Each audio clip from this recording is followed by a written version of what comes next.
So pandalin natin guys. Check natin yung before.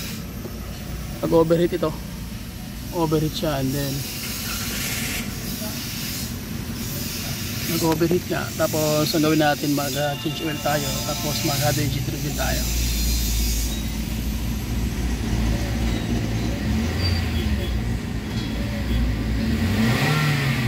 Okay, so pakinggan niya mabuti yung RPM.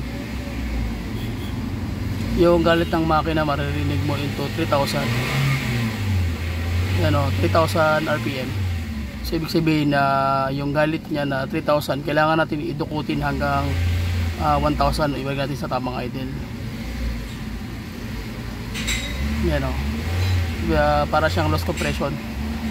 And then magkakaroon siya ng throttle delay. Pag loss compression, cause ng throttle delay.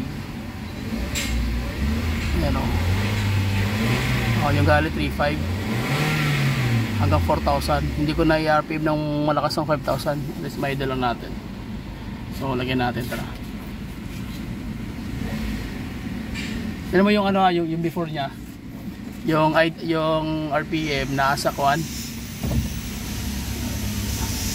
Yung RPM niyang magalit ng makina nasa 3,500 to 4,000. Diba? Sa ganda ka 4,000 galit na. Muna yung mag-cause ng delay.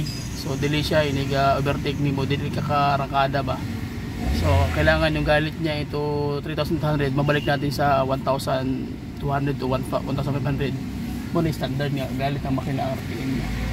So dapat masuko na siya. So butang na ito, tara.